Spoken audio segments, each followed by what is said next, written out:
Hello दोस्तों, जैसा कि आप यहाँ पर देख रहे हो कि इस क्वेश्चन में दिया हुआ है कि अभाज्य गुणनखंड विधि द्वारा निम्नलिखित पूर्णांकों के एचसीएफ और एलसीएम ज्ञात कीजिए। ठीक है, मतलब हमें यहाँ पर इनका एचसीएफ और एलसीएम ज्ञात करना है अभाज्य गुणनखंड विधि द्वारा। ठीक है, और यहाँ पर हमें 3 पार्ट दिया है, तीनों पार्ट का हमें क्या करना है, एचसीएफ और एलसीएम ज्ञात करना है अभाज्य गुणनखंड विधि का यूज करते हुए। ठीक है, तो यहाँ पर हमें पहला क्वेश्चन दिया हुआ है, हम पहला क्वेश्चन को लेकर चलते हैं और उसे हल करते हैं। ठीक है, तो यहाँ पर पहला क्वेश्चन है 12, 15 और 21।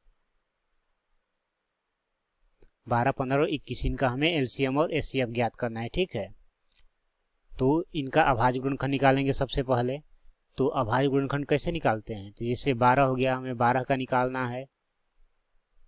तो हम क्या करेंगे, यहाँ पर सबसे पहले सबसे छोटी अभाज्य संख्या से भाग देंगे। इसमें अभाज्य संख्या क्या होता है, तो वैसी संख्या जो एक और खुद के अलावा किसी अन्य संख्या से विभाजित न हो, वो संख्या क्या कहलाती है, अभाज्य संख्या कहलाती है। जैसे अगर हम बात करें, यहाँ पर लिख दे रहे हैं अभाज्य संख्या। ठीक है,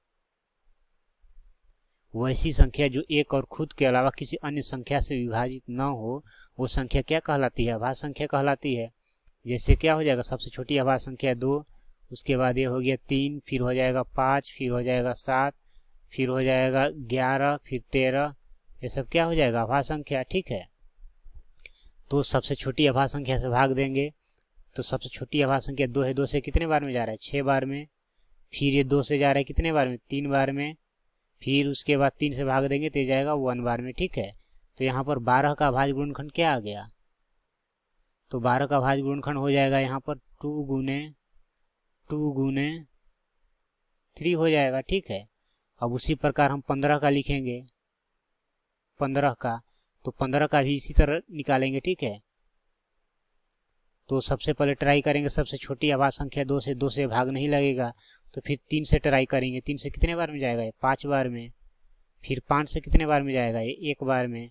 तो यहाँ पर 15 का अभाज्य गुणनखंड क्या आ गया, तो ये आ गया हमारा 3 गुने 5 आ गया। ठीक है, और फिर उसके बाद 21 का निकालेंगे, तो 21 का भी निकालने का यही तरीका है। ठीक है, तो सबसे छोटा अभाज्य संख्या 2 है, तो 2 से भाग नहीं लगेगा, तो 3 से ट्राई करेंगे। 3 से कितने बार में जा रहा है, 7 बार में। और फिर 7 से कितने बार में जाएगा, 1 बार में। ठीक है, तो ये आ गया 3 गुने 7 आ गया। ठीक है, तो अब हम क्या करेंगे, इनका एचसीएफ और एलसीएम निकालेंगे। ठीक है, तो यहाँ पर एचसीएफ निकालते समय हम क्या करते हैं, हम यहाँ पर लिख दे रहे हैं, इसलिए एचसीएफ बराबर क्या होगा, तो एचसीएफ निकालते समय हम क्या करते हैं कि जो अब यहाँ 3 संख्या का एचसीएफ निकालना है, तो जो तीनों में कॉमन होगा, जो तीनों में उभयनिष्ठ होगा, वही तीनों का क्या होगा, एचसीएफ होगा। ठीक है, तो यहाँ पर तीनों में क्या उभयनिष्ठ है, तो तीनों में उभयनिष्ठ है 3, क्योंकि इसमें भी 3 है, इसमें भी 3 है और इसमें भी 3 है। तो मैंने अभी बताया कि जो तीनों में उभयनिष्ठ होता है वही क्या होता है, एचसीएफ होता है। तो यहाँ पर तीनों में क्या उभयनिष्ठ है, 3 है, तो इसलिए यहाँ पर इन तीनों संख्या का एचसीएफ क्या होगा, 3 होगा। ठीक है, और हमें एलसीएम भी निकालना है, तो एलसीएम क्या हो जाएगा, तो एलसीएम में क्या होता है कि जो तीनों में उभयनिष्ठ होता है, जो तीनों में कॉमन होता है, उसको सिर्फ हम एक बार काउंट करते हैं। ठीक है, जैसे 3 जो है तीनों में उभयनिष्ठ है, तो इसको एक बार काउंट करेंगे, तो मैंने एक बार लिख दिया 3 गुने। अब उसके बाद बाकी सभी को फिर गुना में लिखते जाएंगे, तो ये हो जाएगा हमारा 2 गुने 5 गुने 7। ठीक है, तो ये कितना हो जाएगा, 3 गुने 2 6, 6 गुने 2 12, 12 पाँचे 60, और 60 गुने 7 कितना हो जाएगा, तो ये हो जाएगा 420। ठीक है, तो कितना आ गया, एलसीएम 420 आ गया, और एचसीएफ कितना आ गया, 3 आ गया। ठीक है, अब हम यहाँ पर इसका दूसरा पार्ट हल करते हैं। दूसरा में दे रखा है 17, 23, 29। 17, 23, 17, 23 और 29। ठीक है, 17, 23 और 29। ठीक है, तो हम यहाँ पर क्या करेंगे, इनका भी अभाज्य गुणनखंड निकालेंगे। तो इनका अभाज्य गुणनखंड क्या हो जाएगा, तो इनका अभाज्य गुणनखंड हो जाएगा 17 का बात करें तो 17 का अभाज्य क्या हो जाएगा, तो 17 जो है सिर्फ 17 से ही कटेगा क्योंकि खुद अभाज्य संख्या है। 23 जो है 23 से ही कटेगा क्योंकि खुद अभाज्य संख्या है। 29 जो है 29 से ही कटेगा क्योंकि खुद अभाज्य संख्या है। ठीक है, तो 17 का अभाज्य गुणनखंड 17 ही होगा। ठीक है, क्योंकि इसको हम 1 गुने, या तो हम 1 गुने 17 लिख सकते हैं, लेकिन बात करें अगर 1 का, तो 1 जो होता है वो अभाज्य संख्या नहीं होता है। ठीक है, क्योंकि 1 को हम ना तो अभाज्य संख्या के श्रेणी में लेते हैं और ना ही भाज्य संख्या के श्रेणी में लेते हैं। तो वैसे 17 का अभाज्य गुणनखंड बात करें तो ये 17 ही होगा, बट हम इसे यहाँ पर लिख सकते हैं क्या, 1 गुने 7 लिख सकते हैं। ठीक है, या फिर 17 के यहाँ अभाज्य गुणनखंड क्या है, तो ये 17 ही होगा। ठीक है, और 23 का बात करें तो ये 23 ही होगा इसका अभाज्य गुणनखंड, और 29 का बात करें तो 29 ही होगा क्योंकि ये खुद सभी अभाज्य संख्या ही हैं। तो इनका HCF क्या हो जाएगा, तो इनका HCF हो जाएगा, HCF हम यहाँ पर लिख दे रहे हैं, इसका HCF हो जाएगा हमारा, तो मैंने अभी बताया जो तीनों में कॉमन होगा वही क्या होगा, HCF होगा।